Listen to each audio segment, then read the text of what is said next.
예배는 개념이다. 네이버 검색창에서 검색하세요.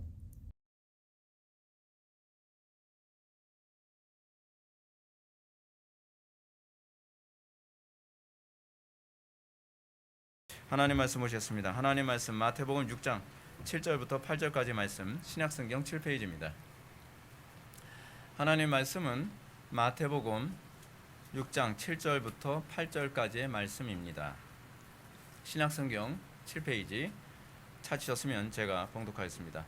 또 기도할 때 이방인과 같이 중언부언하지 말라. 그들은 말을 많이 하여야 들으실 줄 생각하느니라. 그러므로 그들을 본받지 말라.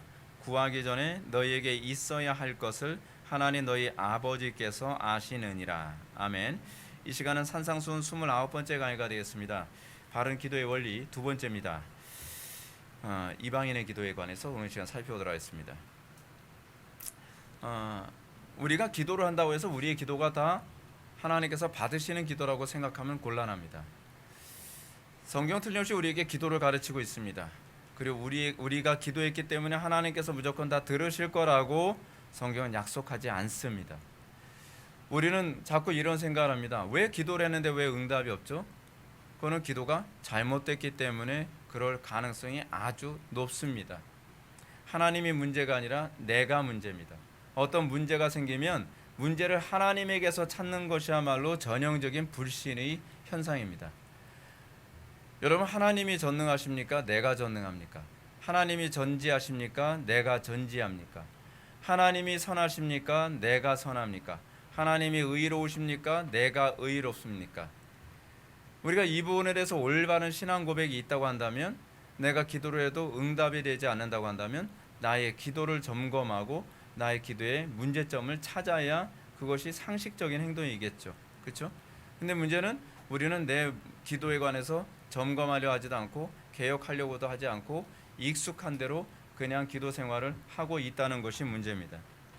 한 사람의 신앙의 척도는 그 사람의 기도의 수준을 절대로 벗어날 수 없습니다. 넘어서지 못합니다. 비례합니다. 기도란 그가 어떤 대상에게 절대적으로 의존되어 있는가를 우리들에게 보여주는 것입니다. 여러분, 안 믿는 사람도요, 다급하면 기도합니다. 그게 자기가 믿고 의지하는 대상에 대한 외적인 표현이고 고백이기 때문에 그렇습니다. 따라서 오해는 기도는 모든 종교의 가장 본질적인 요소라고 말했습니다. 기도는 모든 종교의 본질적 요소입니다. 근데 우리 개혁파 교회는 모든 종교의 본질적 요소인 기도에 관해서 죽어라고 강조를 안 하고 죽어라고 하지도 않습니다. 그럼 종교가 아니죠. 그렇잖아요? 기도를 모르는데, 그리고 우리가 방금 살펴봤던 것처럼 번연히 얘기하는 것처럼 성령님께서 도우시는 기도가 목회자인 자기들도 모르는데 맨날 논문 많이 써내면 뭐합니까? 그렇잖아요? 논문 쓰지 말란 얘기 아니에요. 문제는 뭐냐면 우리는 그런 학문적인 것이 영적인 것이 아니라고 한다면 그냥 그것은 더 이상 기독교는 종교가 아니라 철학이 돼버리고 만다고 제가 말씀드렸잖아요. 오늘날 우리 개혁파 교회가 지금 가지고 있는 타락이라는 것이 무엇이냐면 종교 유흥주의로 빠졌다는 거예요. 그러니까 철학 유흥주의죠. 소위 기독교 철학이에요. 기독교의 합리성에 너무 심취한 나머지 그게 너무 재밌는 거예요. 자기는 그것대로 살 마음도 없고 자기는 그렇게 사는 데에 전혀 관심도 없는데 소위 지적인 토론하고 지적인 글을 쓰고 지적인 논쟁을 하는 거에 일종의 이성적 그 쾌감에 빠져 있는 거죠. 마치 마르크스주의를 누군가가 그렇게 얘기했죠. 소위 지성인들의 그 쾌락적인 놀이라고 얘기했던 것처럼 오늘날 기독교 지성주의를 추구하는 사람들의 쾌락적 놀이는 소위 교리 가지고 서로 논쟁하고 내가 저 사람보다 더 똑똑하다는 걸 입증하는 것에 일종의 쾌감을 느끼는 거죠. 혐오스러운 거죠. 그건 죄악이죠. 그리스도를 더 많이 알아가는데도 관심이 없고 더 거룩해지고 더욱더 이 땅에 소금과 빛의 역할을 하는데 별로 관심도 없습니다.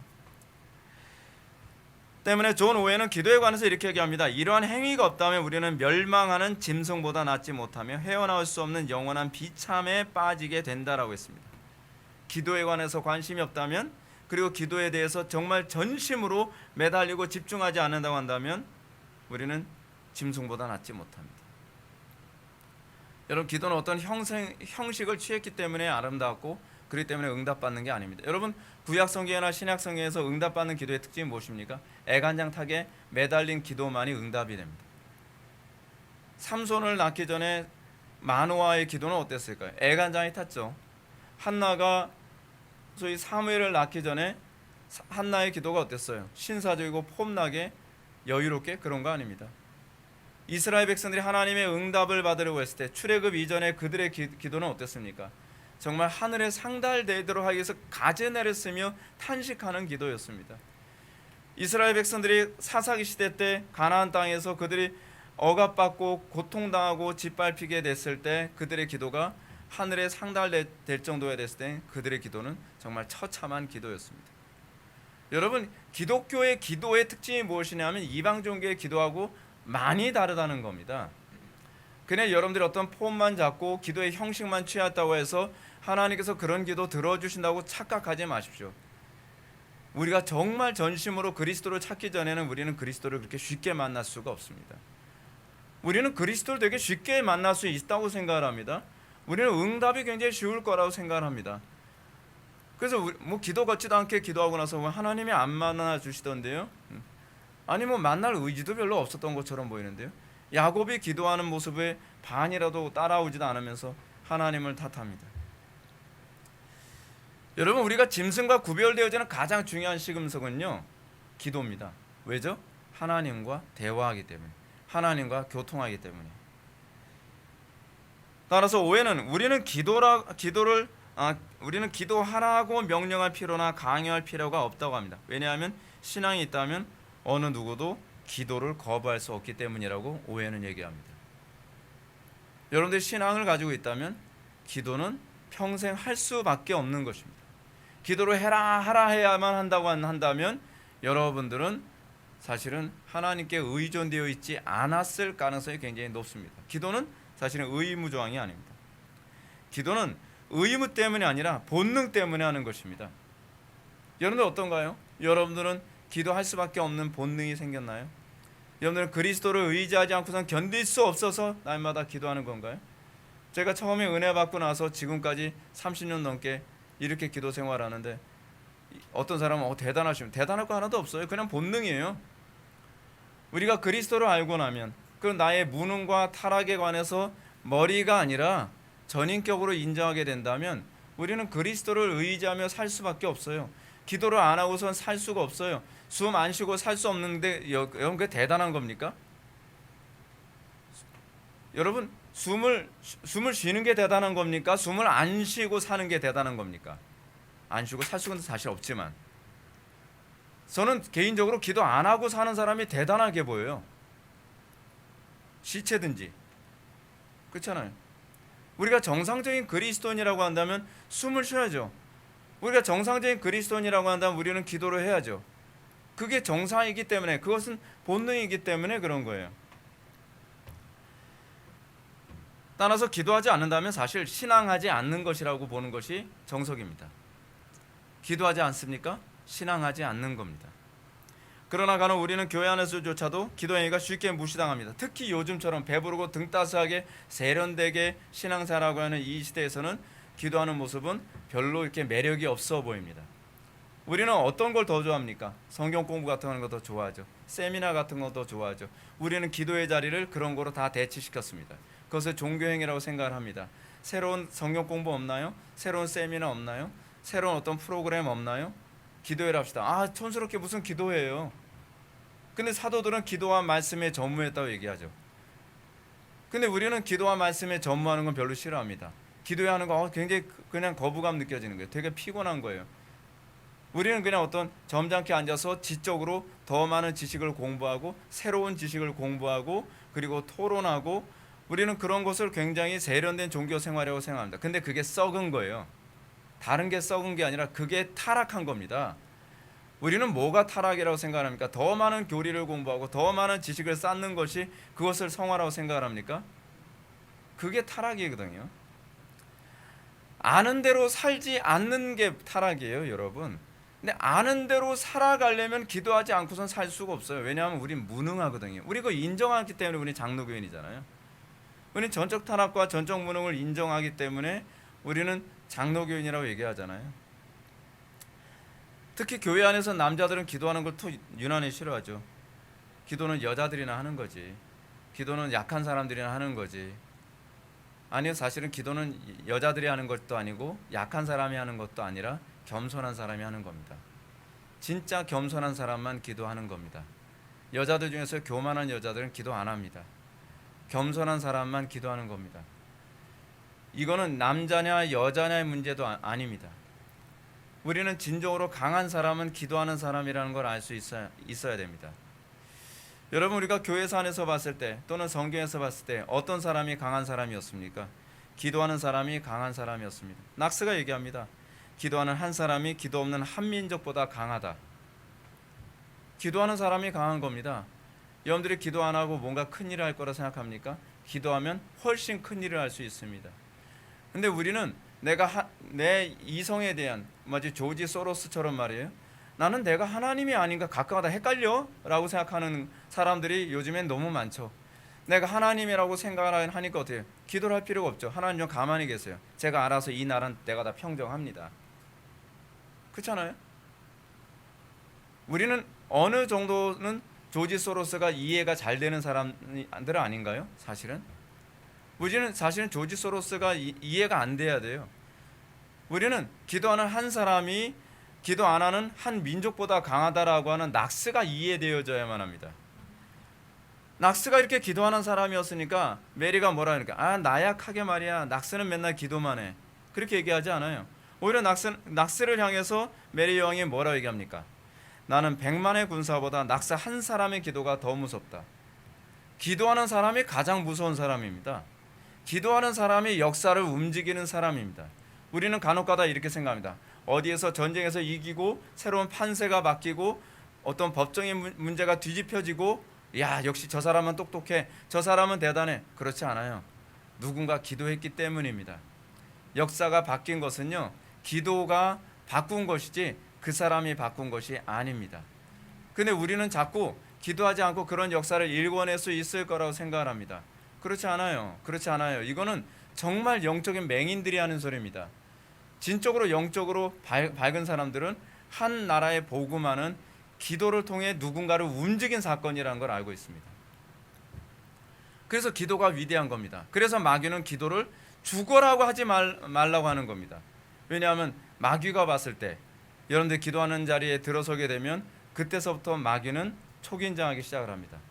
여러분들이 기도하는 자리에 들어서고 기도가 무엇인지 알아가게 됐을 때 마귀는 더 이상 막을 수 없는 세상의 변화를 맞이해야만 하게 됩니다. 그래서 기도하는 사람을 마귀는 최소화시키려고 합니다. 기도하지 않아도 돼. 기도는 별것도 아니야. 기도하지 마. 여러분, 다윗이 골리앗을 때려 눕히고 다윗이 이스라엘의 역사를 소위 골든에이지로 황금기로 이끌어갈 수 있었던 것은 그가 기도하는 사람이었기 때문에 그렇습니다. 기도하지 않으면 한 나라는 한순간에 쇠락하게 됩니다. 기도하지 않으면 한 가정은 한순간에 무너지기 시작합니다. 기도하지 않으면 그렇게 잘 나가던 교회도 한순간에 무너지게 됩니다. 우리나라 대한민국이 지금 이 지경이 된 것은 도덕성의 문제 이전의 문제입니다. 그것은 기도를 안 하기 때문에 그렇습니다. 언제부턴가 배부르고 등 따스하기 시작을 하니까, 언제부턴가 여유롭게 살기 시작을 하니까 사람들은 기도실을 찾지 않습니다. 더 이상 예배당에서 기도하는 소리는 없어지기 시작을 합니다. 그러면서 정치가 무너지고 사회가 무너지고 교회가 무너지고 도덕성이 무너지고 다 무너진 겁니다. 이것이 무너진 것이 먼저가 아니라 기도가 무너진 것이 먼저입니다. 기도가 무너지니까 이제 표면적으로 이 모든 것들이 다 무너지기 시작을 한 것입니다. 대한민국을 회복하는 유일한 방법은 무엇입니까? 간단합니다. 기도로 다시 돌아가는 겁니다. 겸손해져야만 합니다. 우리의 힘으로 아무것도 할 수 없다는 것을 인정하고 오로지 하나님만이 유일한 소망임을, 우리가 하나님께로 돌아가면 살 길이 열린다고 하는 그 인정을 하게 될 때에 세상은 바뀌기 시작을 합니다. 세상은 실제로 그렇게 바뀌었습니다. 그래서 저는 기도에 대한 예수님의 가르침에 들어가기 전에 반드시 여러분에게 각인시키고 싶은 것이 있습니다. 그것은 참된 기도에 헌신하지 않는 사람은 자신에 대해서 무지한 사람이며 하나님 앞에서 얼마나 교만한 사람인지를 스스로 전혀 자각하지 못하는 사람이라는 사실입니다. 저는 제가 왜 기도하는지 말씀드릴게요. 그건 제가 목사이기 때문이 아닙니다. 제가 무능하기 때문입니다. 제가 무지하고 무능하고 제가 타락한 존재라는 것이 저를 기도하는 자리에 항상 오게 만드는 원인입니다. 제가 지난 금요일 기도회 때도 여러분한테 그런 말씀 드렸습니다. 저는 문제가 생기면 확신이 흔들리지 않는 게 아니라고요. 저는 확신이 굉장히 많이 흔들립니다. 그렇기 때문에 기도하는 겁니다. 그리고 기도 안에서 확신을 찾고 다시 일을 추진하고, 일을 추진하다가 또 어려움이 생기면 또 엄청나게 흔들립니다. 그럼 또 다시 기도하는 자리에 나와서 확신을 찾고 또 다시 그 길로 가고, 그렇기 때문에 기도를 안 할 수가 없는 것입니다. 저는 여러분들이 정말 기도를 안 할 수밖에 없는 존재라고 하는 것에 대한 인식을 좀 할 수 있게 됐으면 좋겠어요. 문제는 여러분들이 그걸 의식을 못하는 게 문제예요. 기도에 관해서 얘기할 때 여러분들 눈빛 별로 좋지 않은 거 제가 압니다. 좋아하는 사람들만 좋아하지 기도에 관해서 얘기하는 것만큼 사람들은 굉장히 싫어하는 게 없습니다. 여러분 그거 아시나요? 참 제가 묘한 걸 느낍니다. 사람들은요, 사람을 목사를 숭배하라고 얘기했을 때 사람들이 굉장히 즐겁게, 그리고 신앙생활 잘하고 너무나 그 설교를 즐거워합니다. 그러나 그리스도께로 인도하는 설교만큼 여러분들이 혐오스럽게 생각하는 게 없습니다. 많은 사람들이 저에게 굉장히 불쾌함을 느꼈던 것들을 저는 압니다. 그리스도께로 인도했기 때문입니다. 그리고 기도하라고 얘기했기 때문입니다. 기도를 강조하기 시작하면 사람들은 굉장히 싫어합니다. 그게 사람의 본성입니다. 여러분들이 기도하지 않고, 여러분들이 그리스도를 의지하지 않고 여러분들의 인생을 살아가려 한다는 것은 굉장히 불쌍한 것입니다. 굉장히 가련한 사람이에요. 마치 기도 없이 살아간다는 것은 뭘 의미합니까? 돛담배 하나에 의존하여 여러분들의 망망한 대해를 살아가려고 하는 것과 똑같은 겁니다. 불안해서 어떻게 인생을 그렇게 살아갑니까? 그리스도를 의지하지 않고 기도하지 않고 어떻게 여러분들의 제한된 지혜와 제한된 경험과 제한된 스펙과 제한된 자원을 가지고 여러분들 이 망망한 대해와 같은 이 인생의 바다에서 어떻게 인생을 유지하려 합니까? 여러분 그거야말로 참 가련한 사람 아닙니까? 저는 하나님을 의지하는 것이야말로 가장 현명한 것이고 가장 능력 있게 인생을 살아가는 길이라고 저는 확신합니다. 그리고 우리는 지난 시간에 살펴봤던 바리새인들과 같은 외식된 기도의 가면을 속히 벗어 던져야만 합니다. 그리고 우리가 여러분 어떤가요? 지난 한 주 동안에 여러분들 외식되는 가면, 그 바리새인과 같이 기도 생활하는 거 얼마나 벗어 던졌나요? 벗어 던졌나요? 아니면 합리화하고 오셨나요? 여러분들의 그 위선과 얼마나 싸우셨나요? 아니면 얼마나 그 위선을 합리화하면서 한 주를 버티고 오셨나요? 이제 여러분들이 또 버텨야 될 또 하나의 과제를 제가 전달해 드리겠습니다. 여러분들 속에 있는 바리새인 같은 기도 생활입니다. 여러분들은 바리새인과 같은 기도 생활에 관해서 여러분들 자신을 들춰냈을 때 여러분들이 개혁의 대상으로 생각합니까? 아니면 또 이것도 또 합리화시켜야 되네 라는 것 때문에 또 불편해집니까? 우리 교회 오래 다니면서 많이 불편하셨죠? 우리 교회 오래 다니면서 여러분들 합리화시키느라고 머리 쓰시느라 굉장히 고생이 많으셨죠? 근데 계속적으로 여러분들 고통 좀 당하셔야 됩니다. 여러분들은 틀렸습니다. 하나님만 옳습니다. 여러분들은 틀렸습니다. 그리고 성경만 옳습니다. 우리가 그것을 인정하게 된다면 여러분들은 영적 할례당으로서의 삶을 살아가게 될 것이고 여러분들은 새로운 인생을 살아가게 될 것입니다. 그러나 여러분들이 끊임없이 여러분들 자신이 틀리지 않았다는 걸 여러분들 내면 속에서 여러분들 혼자의 세계 안에서 합리화하려고 하는 인생은 굉장히 많은 것을 손해보며 사는 쪽을 선택하셔야만 할 것입니다.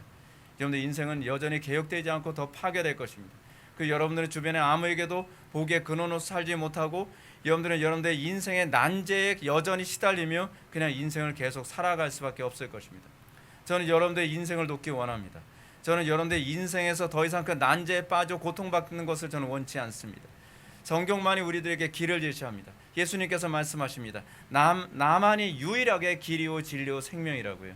저는 여러분들에게 그리스도를 제시하고 여러분들의 인생에 또는 이 국가적으로 그리고 이 교회적으로 있는 수많은 문제들에 관해서 이 난제에서 벗어날 수 있는 길을 제시하기 저는 원합니다. 그런데 그것은 여러분들이 듣는 것으로 그쳐서는 안 됩니다. 순종해야만 합니다. 순종이 제사보다 낫습니다. 여러분들이 정과 육을 십자가에 못 박아야만 합니다. 우리는 마음의 할례당으로, 영적 할례당으로 살아가게 될 때에 여러분들 오랜 세월 동안 여러분들의 인생을 괴롭혔던 인생의 난제의 문제는 그리스도 안에서 다 해소되어지고 십자가 밑에서 여러분들은 안식을 얻게 될 것입니다. 오늘 우리는 이방인들의 기도에 관해서 말씀드리고자 합니다. 두 번째, 이방인들의 기도에 관한 부분에서 7절은 이렇게 얘기합니다. 또 기도할 때 이방인과 같이 중언부언하지 말라. 그들은 말을 많이 하여야 들으실 줄 생각하느니라. 저는 압니다. 저는 우리 교회 안에서 이방인과 같은 기도가 굉장히 많이 있다는 걸 저는 알고 있습니다. 그리고 잘 개혁이 되지 않고 있고 아무리 지적하고 아무리 얘기해도 여러분들은 그 부분이 무엇인지 잘 안 보이는 것 같습니다. 지난 본문과 마찬가지로 그릇된 기도의 정형을 얘기하면서 이번에는 주님은 이방인들의 기도를 얘기합니다. 이방인들의 기도의 특징이 무엇입니까? 말을 많이 하여야 들으실 거라고 하는 것입니다. 말을 많이 하여야 들으신다고 생각하는 건 무슨 얘기죠? 정성을 많이 들여야 또는 오래 기도해야 뭔가 더 내가 어떤 그 정성을 많이 쏟으면 신이 들으실 거다라고 하는 그런 개념들. 그건 굉장히 이방적인 것입니다. 우리는 기도를 많이 하는데 전혀 변화되지 않은 걸 우리는 흔히 보게 되죠. 우리는 많은 시간을 투자하고 있고 우리는 많이 기도하는데 우리는 아무런 개선과 변화도 없는 기도 생활을 우리는 흔히 보게 됩니다.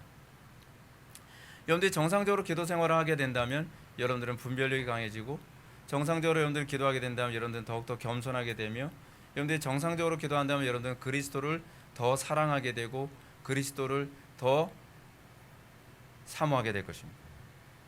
근데 우리는 이상하게도 오늘날 많은 사람들이 기도를 그토록 많이 한다고 얘기하지만, 그리고 기도를 한다고 하면서도 그들에게 아무런 그런 신앙의 진보는 보이지 않습니다. 여전히 그리스도와 점점 더 멀어져 있는 상태이고 그들의 경건에 특별한 변화도 없습니다. 그리스도를 더 많이 의지하지도 않습니다. 그냥 그렇습니다. 이방인처럼 기도하는 것은 배우지 않아도요 오토매틱으로 갑니다.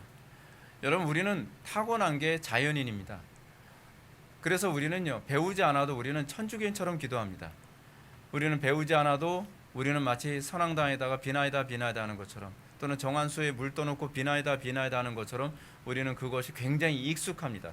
그리고 그렇게 기도 생활을 이런 것이라고 가르치는 이상한 회개망측한 설교를 들을 때에 아멘이 절로 나옵니다. 그래, 내 마음에 쏙 드는 설교고 내 마음에 쏙 드는 기도 생활이야. 근데 여러분들 마음에 쏙 들 때는 틀림없이 그건요 이방인들의 기도 생활임에 틀림없습니다. 성경적인 가르침은요 여러분들 본성에 하나도 맞지가 않습니다. 성경의 가르침은 여러분들에게 하나서부터 10까지 다 거슬립니다. 여러분들의 성경의 가르침을 따르지 않으면 여러분들은 하나서부터 10까지 예수님을 맨날 십자가에 못 박고 싶어서 견딜 수 없을 만큼 이를 갈게 될 것입니다. 성경의 가르침은 우리가 전적으로 타락했다는 것에 부합하게 전적으로 우리의 모든 죄악을 다 들춰냅니다. 우리는 전적으로 타락했습니다. 성경의 어떤 부분이 여러분들 마음에 듭니까? 그런 것 없습니다. 우리는 성경의 모든 부분이 마음에 들지 않습니다. 우리는 성경의 한 장을 찢어버리고 싶은 것이 아니라 우리는 성경 전체를 불태우고 싶어하는 것이 우리의 본성입니다. 우리가 예수를 믿게 될 때에 우리 속에 나타나는 것은 우리는 성경의 한 부분만을 인정하는 것이 아니라 우리는 성경 전체를 인정함으로써 우리는 회심합니다. 그것이 회심입니다. 우리는 간혹가다 그럽니다. 나는 찬양하는 게 좋아서 예수 믿게 됐다. 그거는 신앙이 아닙니다. 신앙은 찬양하는 게 좋았기 때문이 아니라 전체가 좋기 때문입니다. 나는 기독교 교리가 내 마음에 들기 때문에 나는 예수 믿게 됐다. 아니요, 그것조차도 맞지가 않습니다. 우리는 전체가 좋기 때문에 우리는 예수를 믿는 것이어야만 합니다. 우리는 기독교의 어떤 특정한 영역이 마음에 들어서 예수 믿은 사람이 아닙니다. 우리는 성경 전체를 더하거나 감하지 않고 받아들일 수 있는 심령 상태가 됐기 때문에 우리는 순례길을 떠나게 된 것입니다. 간혹가다 사람들이 이렇게 얘기합니다. 나는 기독교가 이거는 마음에 드는데 이건 마음에 안 들어. 나는 김민호 목사의 이런 부분은 마음에 드는데 이 부분은 마음에 안 들어. 여러분들의 마음에 안 드는 부분이 성경적이지 않은지부터 먼저 좀 뒤돌아 봐야만 할 것입니다. 그것이 성경적이라고 하는 것을 피할 수 없다면 여러분들에게 필요한 건 회개이지 제가 틀렸다는 걸 입증하는 것이 아닙니다. 근데 많은 사람들은 자기의 생각과 맞지 않는 하나님의 말씀이 선포될 때에 그것이 틀렸다는 걸 입증하기 위해서 쓸데없는 시간을 많이 낭비합니다. 사실은 거기에 시간을 투자해야 될 것이 아니라 기도하여 여러분들의 정과 욕을 십자가에 못 박고 마음의 할례를 받는 것이 더 여러분들에게 신상에 이로울 것입니다. 이런 차원에서 우리는 예수님께서 교회 안에서 반드시 이방 종교인들의 기도 방식이 들어오게 될 것이라고 하는 것을 경고하셨습니다. 왜냐하면 그것은 우리의 본성에 맞기 때문에 그렇습니다. 그러면 이방 종교인들의 그릇된 기도의 특징이 무엇입니까? 바로 중언, 부언하는 것입니다. 이방인들의 기도의 특징이 무엇이냐면 같은 말을 반복하는 것입니다. 같은 말 반복하면 딱 떠오르는 게 뭐가 있습니까? 주문이죠. 주문. 그렇죠? 주문이 뭡니까? 같은 말을 계속 반복하는 겁니다. 이방인들은 그것이 효력이 있다고 생각합니다. 아브라카라브라 아브라카라브라 아브라카라브라 계속 이걸 반복하게 되면 뭔가 무슨 일이 일어날 거라고 생각합니다. 수리수리 마수리를 계속 반복하게 되면 무엇이 일어날 거라고 생각합니다. 해리포터 같은 데서도 나타나는 그런 것들이 다 주문이잖아요. 주문을 계속 반복하면 무엇인가 바뀔 거라고 생각을 합니다. 그 이방인들의 기도의 특징입니다. 같은 말을 반복함으로써 같은 말을 반복하는 것은 어떤 신적인 힘과 위력이 있을 거라고 생각합니다. 이런 모습을 주님은 저희는 말을 많이 하여야 들으실 줄 생각하느니라 라고 얘기하고 있습니다. 그래서 우리는 이방 종교인들의 기도 행위에 대한 중요한 특징을 보게 되죠. 첫 번째로 그들은 말을 많이 하여야 듣는다고 생각을 하는 겁니다. 많이 하는 것에 대한 비중을 많이 둡니다. 근데 문제는 뭐냐?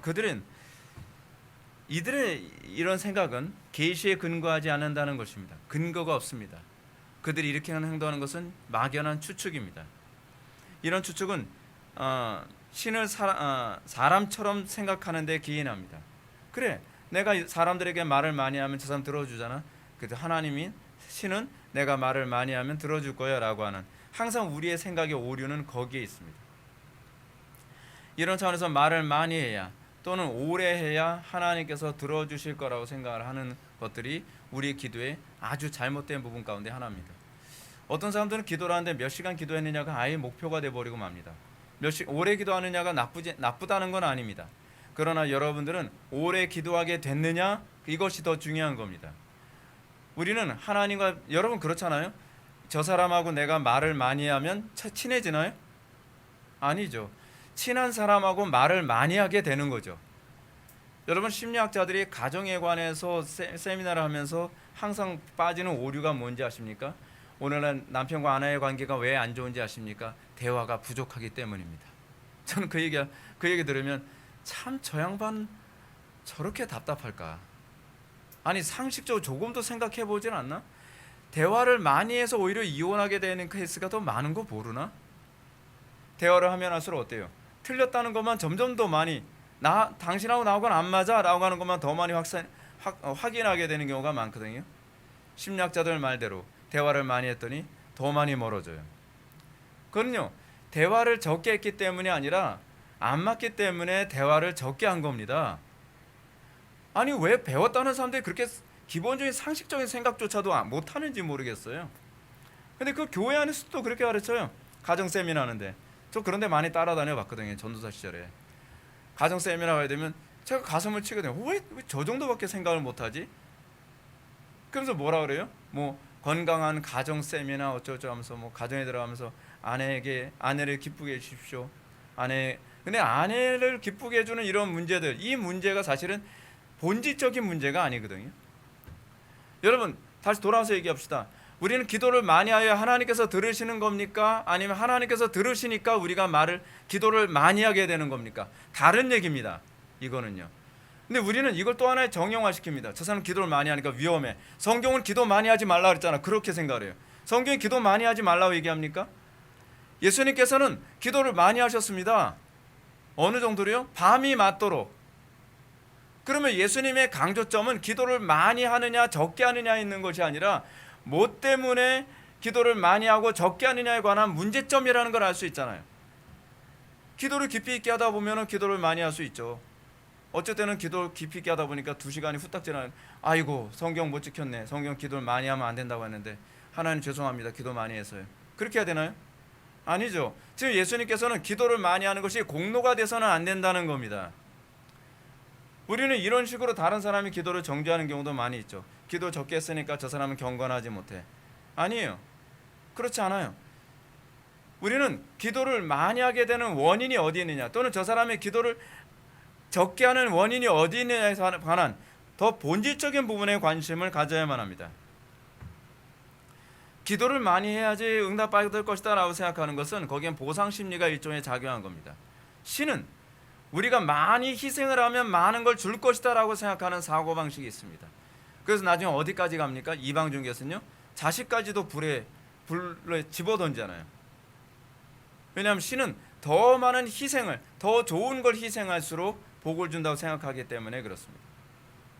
본질은 그것이 아닙니다. 본질은 하나님과의 사랑의 관계입니다. 근데 이런 보상 기도가 기독교 안에 흔히 나타납니다. 몇 시간 기도했냐 통해서 자신의 기도의 응답 여부를 측정하죠. 어떤 사람은 40일 작정 기도합니다.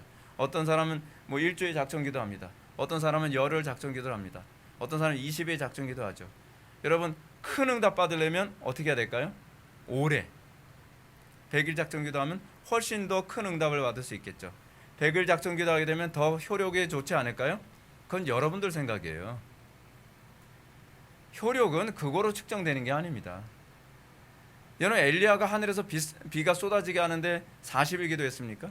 이방 종교의 기도를 보십시오. 엘리야와 같이 대립을 하면서 기도했던 바알과 아세라 그 제사장들의 기도는 어떻습니까? 자기 몸을 자해해요. 그렇게 해야 신이 듣는다고 생각하는 겁니다.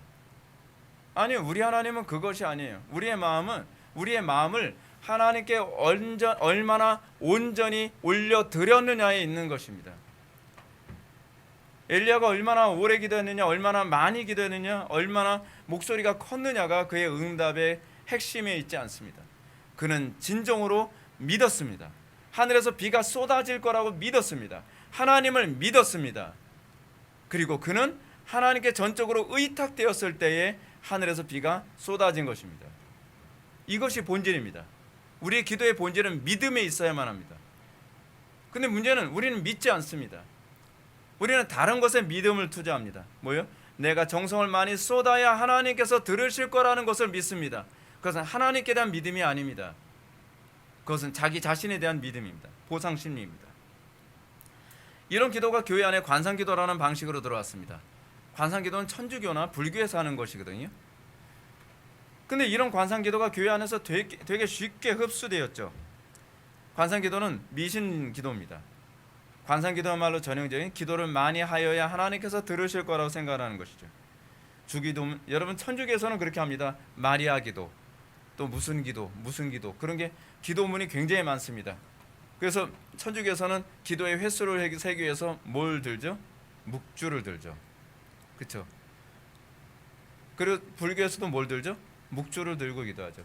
불교나 천주교에서 묵주를 돌리는 이유는 어디에 있냐면 기도의 횟수를 세기 위해서 그렇습니다. 그리고 횟수의 맨 마지막 부분에 다른 매듭을 넣죠.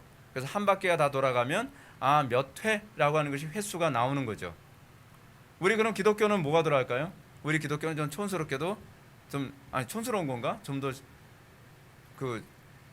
세련된 건가요? 이거로 합니다.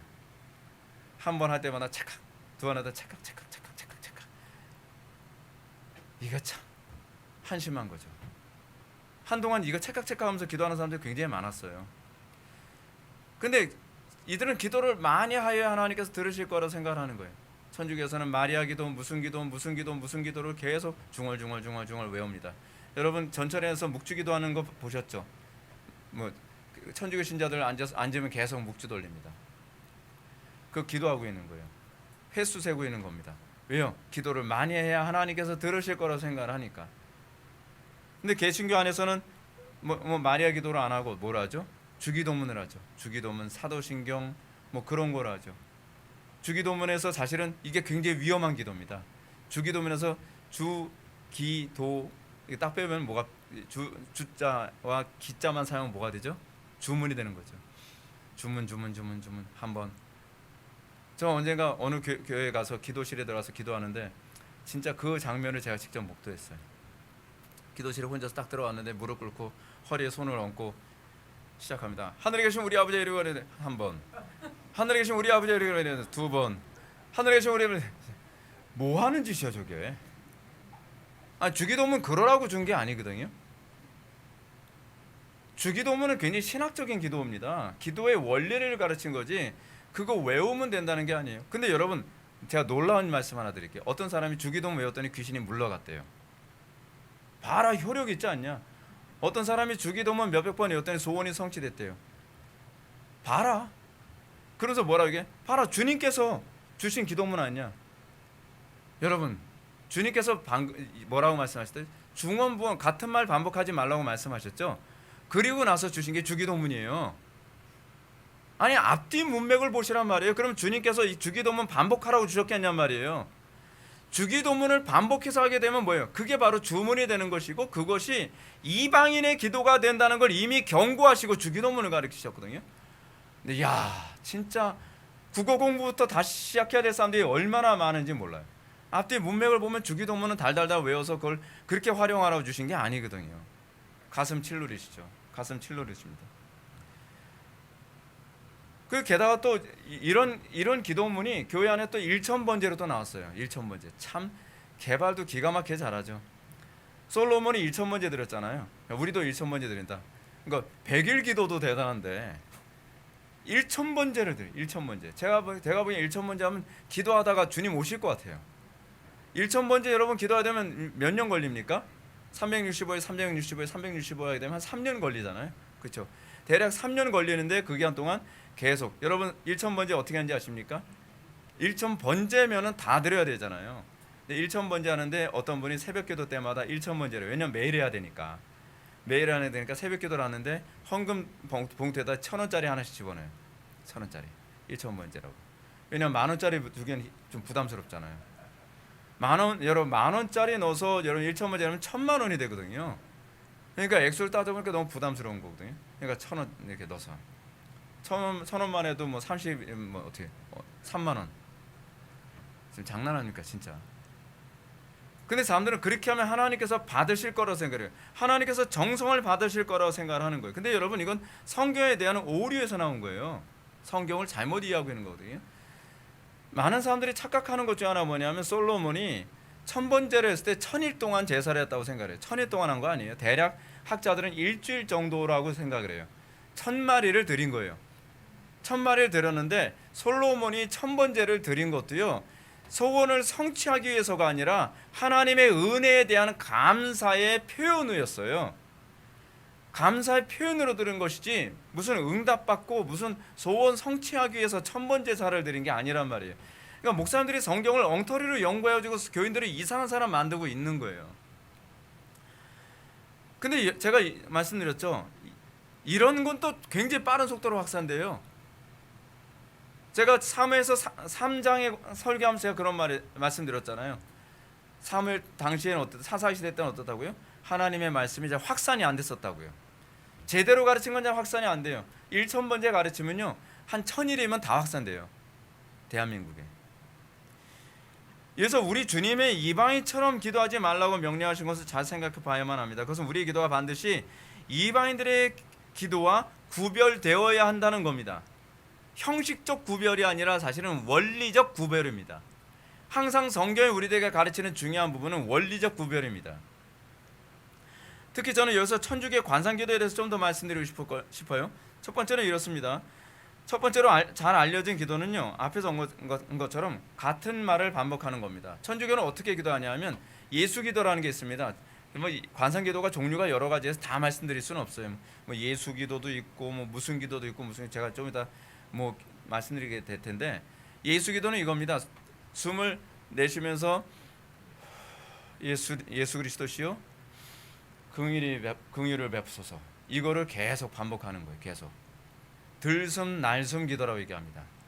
이건 호흡이 굉장히 중요해요. 호흡이. 근데 이것이 불교에도 그대로 있습니다. 불교는 예수 기도라고 하지 않겠죠. 당연히 아나파나사티라고 얘기합니다. 산스크리트어로 어거든요. 이게요.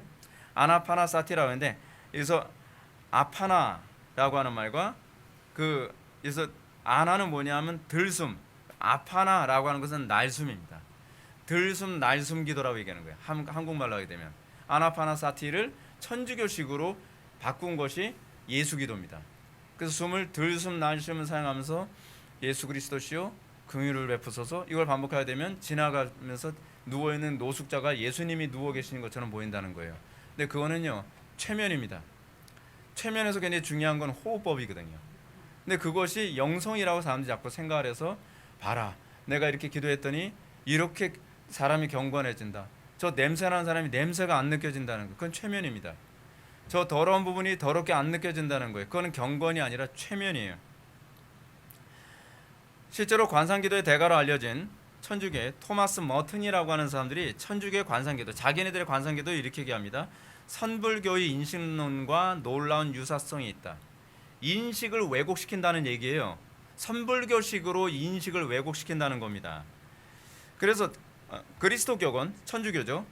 천주교건, 불교건, 힌두교건, 이슬람교건 모든 곳에서 적어도 넓은 의미에서 관상생활의 예를 발견할 수 있다. 여러분, 모든 기독교 이외의 다른 모든 종교에는 관상기도가 있습니다.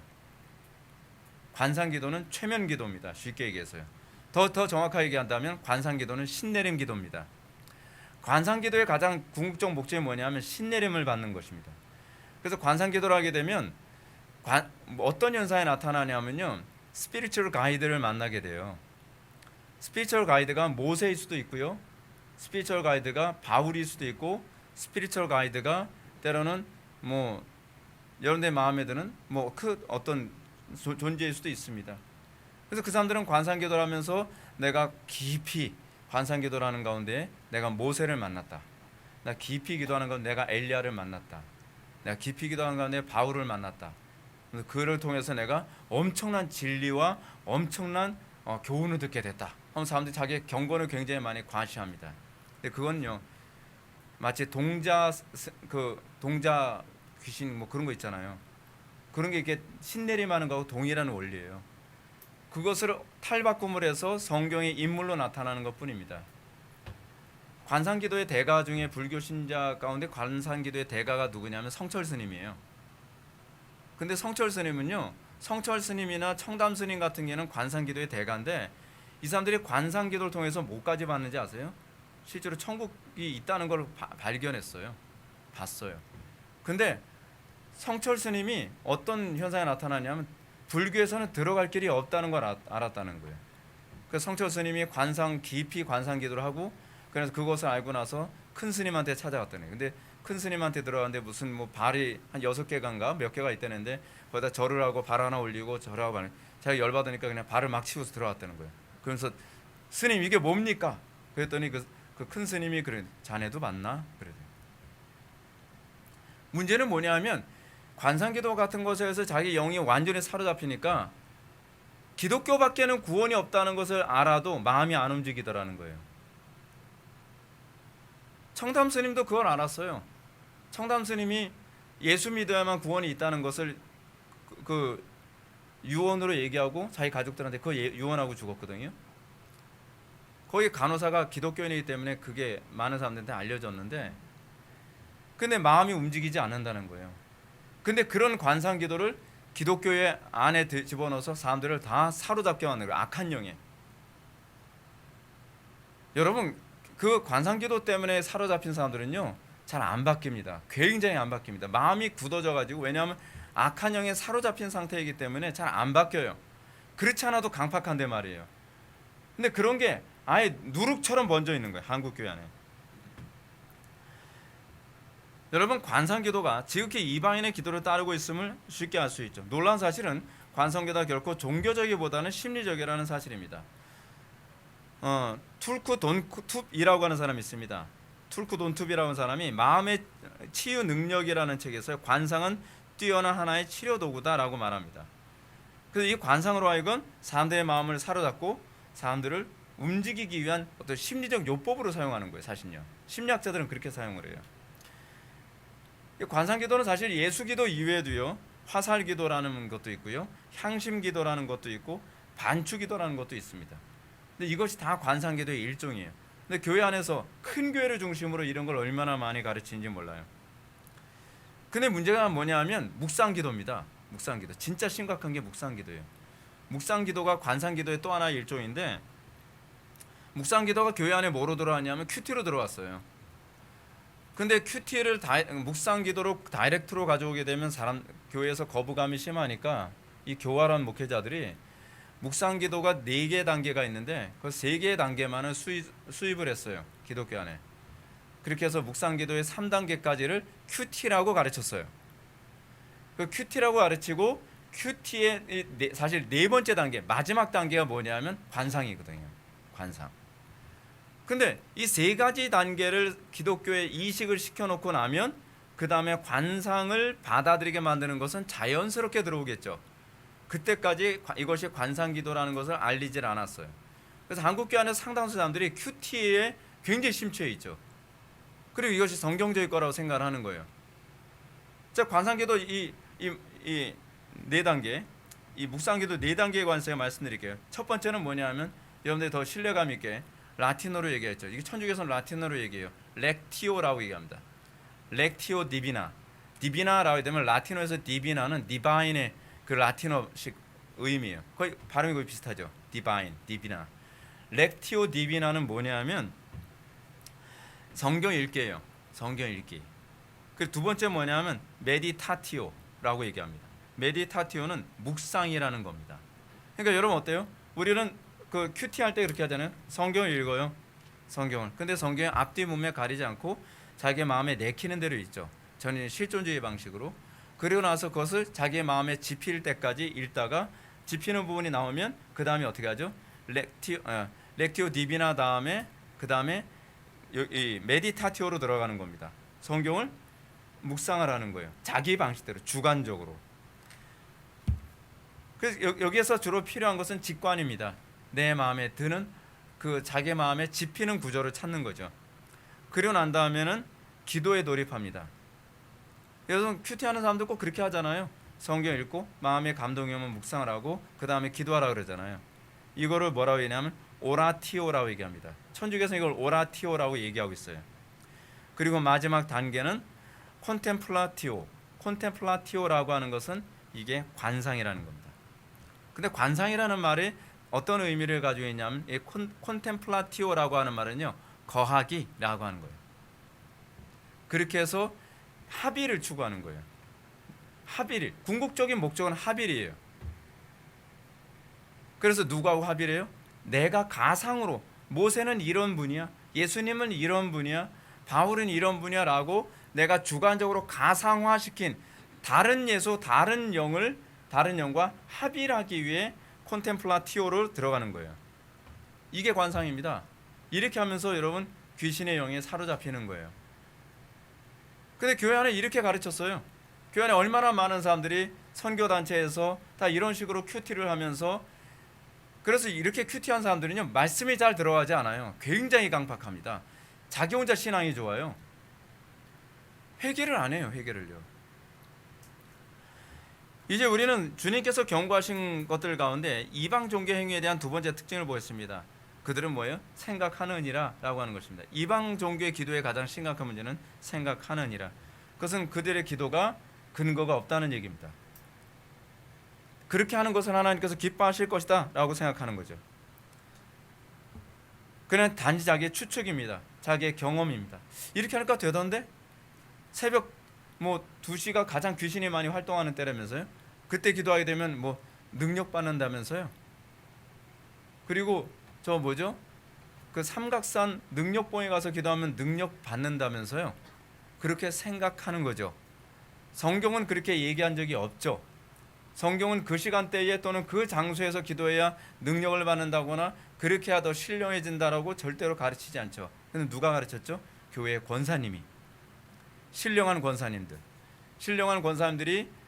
기도를 많이 하시고 예언 기도해 주시고, 그리고 다양한 기술을 연마한 이후에 그걸 전수를 해주죠.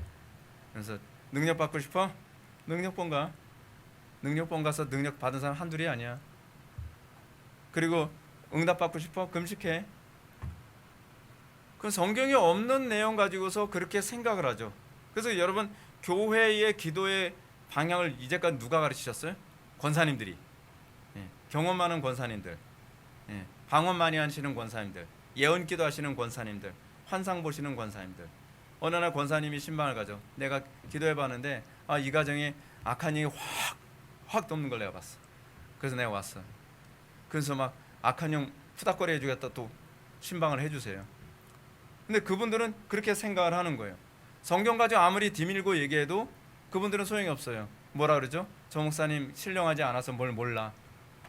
능력본 가서 능력을 안 받아서 모르지. 능력본이 어깨뽕 같은 거 아무래도 소용이 없어요, 여러분. 능력은 그렇게 받는 게 아니에요. 근데 일단은 자기가 그걸 경험했기 때문에 그것이 절대화되는 거예요. 절대화. 그러면서 성경에도 없는 것 가지고 자꾸 강요하죠. 아, 우리 목사님 별로 신령하지 못해. 능력이 부족해. 우리 목사님도 능력봉 한번 보내셔야 돼. 그래서 그런 식으로 막 사람들을 다 이렇게 이방인들의 기도는 여러분 이방인들의 기도의 특징이 있죠. 어떤 산에 가면 더 신령하다고 하는. 예. 그래서 계룡산 출신 위험합니다. 예. 한국교회 2단 만든 사람들 중에서요, 뭐 계룡산 출신도 있고요. 그 무슨 산이 출신도 있는데, 그 산 출신도 조심해야 돼요.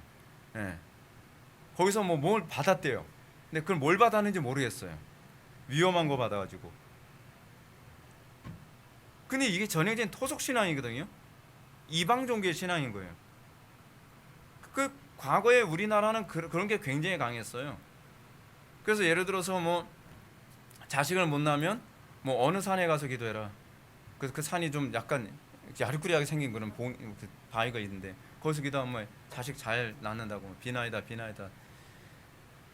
여러분 그런 거 따라가면 안 돼요. 응답 받은 게 중요한 게 아닙니다. 본질은 응답을 받았다는 것이 아니라 응답을 제대로 받았느냐가 중요한 겁니다. 여러분 귀신도 응답해 줍니다. 이방 종교도 응답이 있습니다. 그렇죠?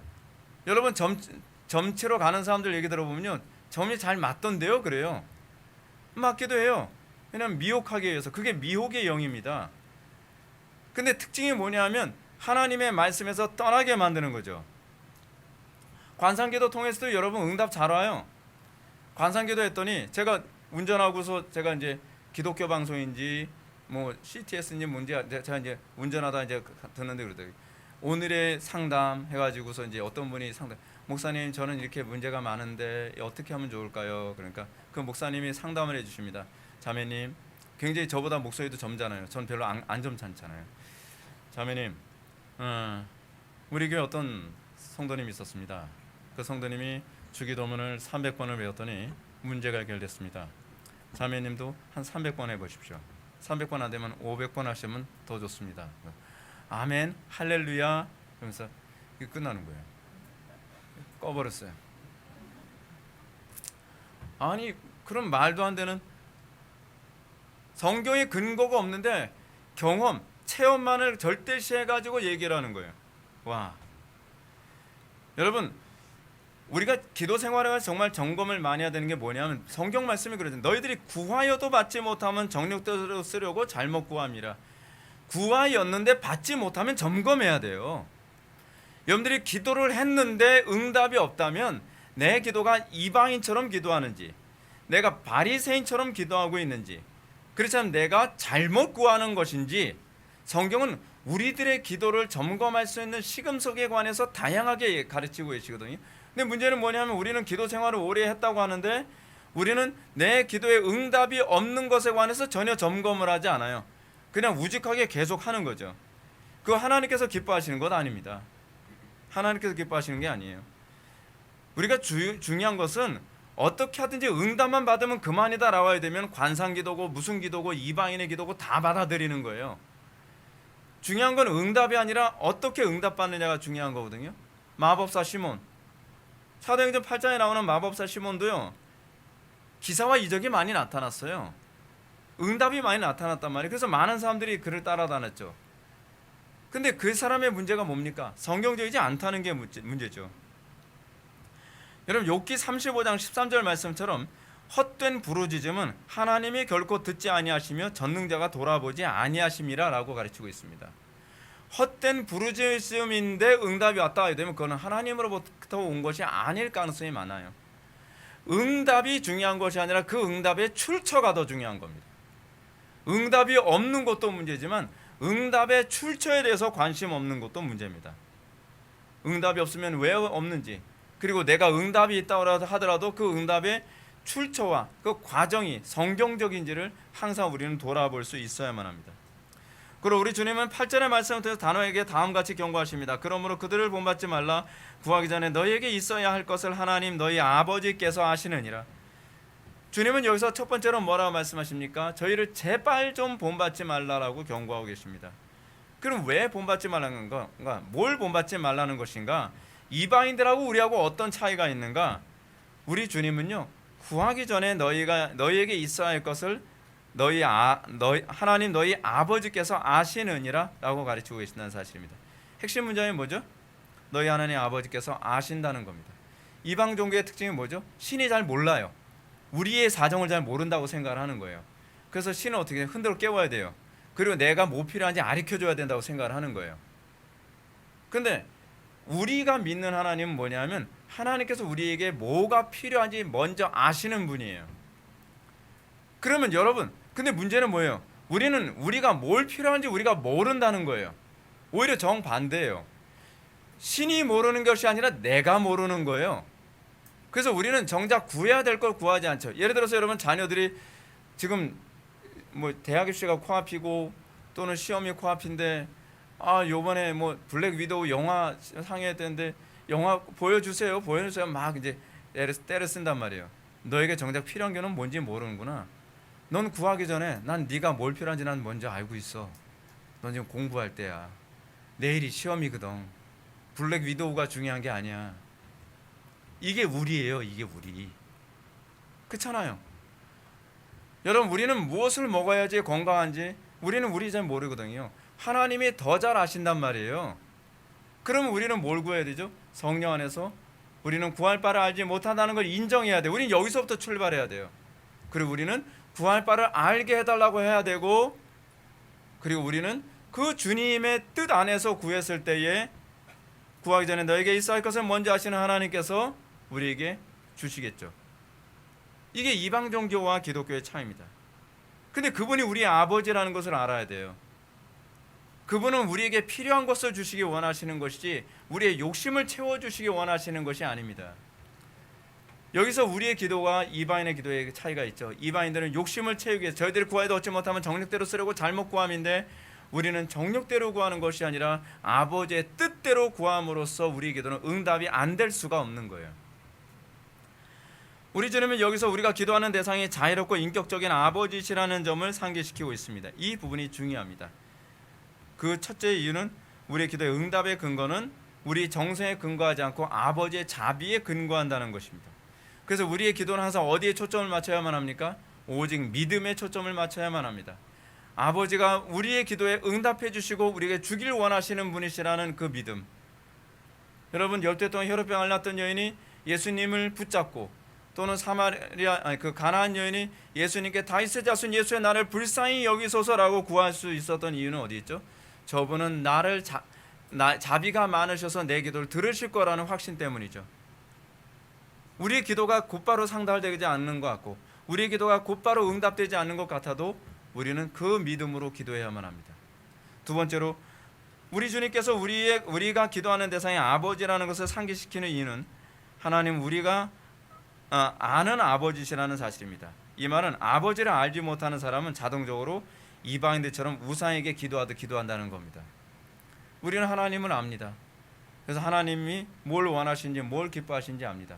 근데 어떻게 합니까? 성령 안에서 합니다. 우리의 기도의 가장 중요한 핵심은 제가 이제 다음 주부터 기도에 관해서 계속 더 설교할 때 제가 핵심적으로 할 것은 성령 안에서 기도하는 거거든요. 우리는 성령 안에서 기도할 때라야만 응답이 있습니다. 왜냐하면 성령 안에서 기도할 때에 말할 수 없는 탄식으로 구할 바를 알게 하시기 때문에, 성령께서 우리에게 구할 바를 알게 하실 때라야만 우리는 아버지의 뜻대로 구할 수 있습니다. 그리고 아버지의 뜻대로 구한 것은 받은 줄로 알아야만 합니다. 하나님께서는 반드시 주십니다. 그분은 선하신 우리 아버지시고 자비로우신 아버지십니다. 그렇기 때문에 우리는 하나님을 믿기 때문에 우리는 기도하고, 그리고 우리는 응답에 대한 확신을 가져야만 합니다. 참된 성도는 아버지의 음성을 압니다. 반면에 타인의 음성은 알지 못하는 거로 타인을 따르지 아니하고 도리어 도망합니다. 그것이 성도의 특징이죠.